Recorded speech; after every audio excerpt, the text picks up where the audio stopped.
Today I decided to give you guys a review of Alien Romulus. This is the seventh Alien film, 9 if you count the AVP movies, and it is directed by Fede Alvarez, who also directed the remake of Evil Dead, as well as Don't Breathe.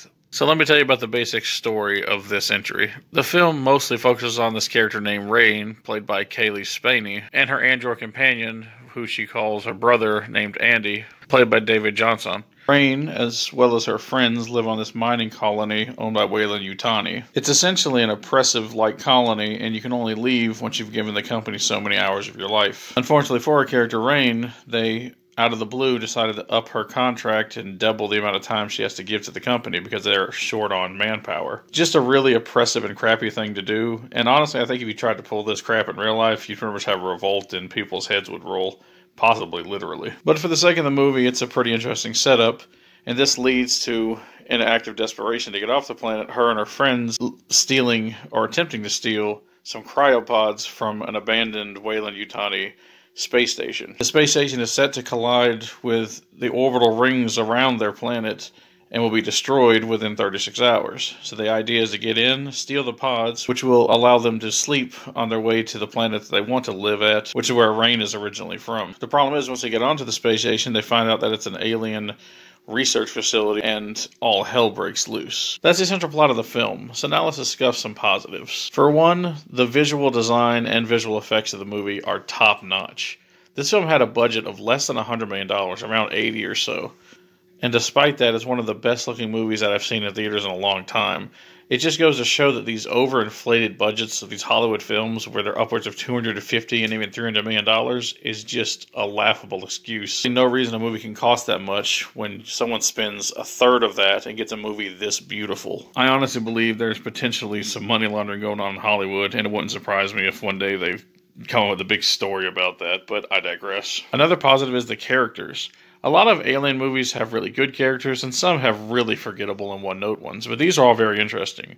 Rain is a great character. Her robot companion, Andy, is absolutely great. He's almost simple, kind of like a child. He's very curious about things, and he has like a gentleness to him because he's a defective Weyland model that her father discovered abandoned in the trash. He's been reprogrammed to protect Rain, and he's probably the most interesting character in the movie.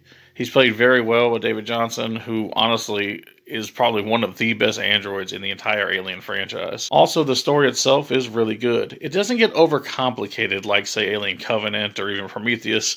It keeps it simple while acknowledging the other movies in the franchise and respecting their legacy while creating its own. Also, what's great about the film is the atmosphere itself. If you've seen Fede Alvarez's other films, he was pretty much the perfect choice to direct an Alien movie. Tight, closed-in, suspenseful spaces is his bread and butter. Just watch the Evil Dead remake if you don't believe me, or even Don't Breathe. This is the most tense Alien film that I have seen probably since Alien 3, and it blows pretty much most of the franchise out of the water in terms of suspense. Another positive of the film, I would have to say, is the score itself. There are musical cues to the original films, but the soundtrack here is very ominous and eerie and everything you want in an Alien film. And the last positive that I'll give the film is the action itself. It's not strictly an action movie, it's kind of like an in-between. It's a little bit Aliens, a little bit Alien. Meaning that there are some sequences where the bullets fly, but it's only a brief part of the movie. The rest of it's mostly suspenseful, and it's a great balance between the two. And I really enjoy how they handled it. It's a nice nod to both Alien and Aliens while being its own thing. And now let's move on to some mixed aspects. And one of that is the callbacks. The reason why this is more of a mixed aspect is that some of the callbacks make a lot of sense, while others are very in-your-face and heavy-handed. For one, there's lines from other movies that just do not fit in this movie whatsoever. And towards the end, though I very much do like the ending and it kind of did surprise me, it's very much a callback to the first Alien movie in several different ways. And surprisingly enough, there's even a little bit of alien resurrection in this movie. You'll know what I mean when you see it. I'd say it's more of a mixed problem and not really negative because some of them are really good.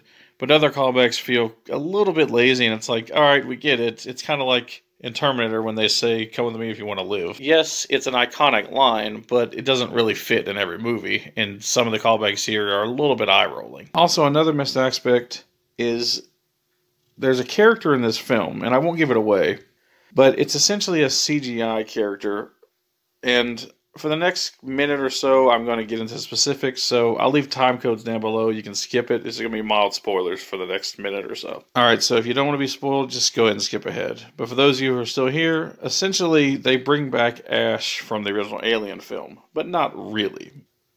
It's another android that looks exactly like Ash, and that's not uncommon for this franchise, such as in Alien Covenant when you have Walter who looks exactly like David. This one's name is Rook, and he pretty much has the same personality as Ash, though. You find out with his help they've been experimenting on the aliens, and even extract the black goo from the aliens from the movie Prometheus. The reason I bring this up in this section is that he's essentially completely animated. When you first see him, he's heavily shadowed, and he looks great. It looks like they brought Ian Holm back to life.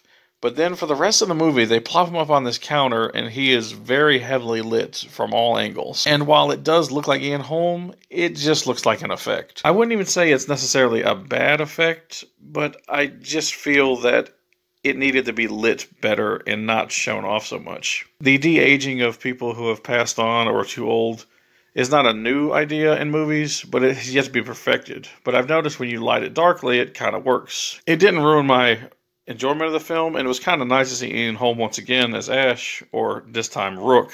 But it also took me out of it a little bit because you could just tell it's an effect. The only that's negative about the movie is that it does end a little bit abruptly, and the very final confrontation, just something of a spoiler, is a little bit odd. You'll either like it or you won't. I personally really enjoyed it because I like it when these movies get a little bit weird, but it is really out there at the ending of this movie. It's not a major negative, but I do have to say it's not for everyone. Some people will probably just be like rolling their eyes like, what is this? And other people like me will very much enjoy it, but acknowledge that it's not for everyone. I wouldn't even really call it negative in my opinion, but some people won't like it, so I have to put it into this category. But other than that, this is a very solid film. There's great acting all around, magnificent special effects. This is the first film where the facehuggers really get the shine.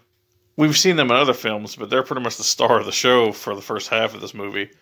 It's an enjoyable film that has great suspense, really good horror, strange body horror, great characters, and everything about the film is just amazing. There are a few too many callbacks to other Alien films, but they honestly don't get in the way of what this film is or what it's trying to be, and it still comes across as its own thing, and it's very solid. Overall, I'm going to have to give Alien Romulus a 9 out of 10. I was actually very surprised by this one. I didn't think I would enjoy it as much as I did. I was expecting a good movie, but nothing great.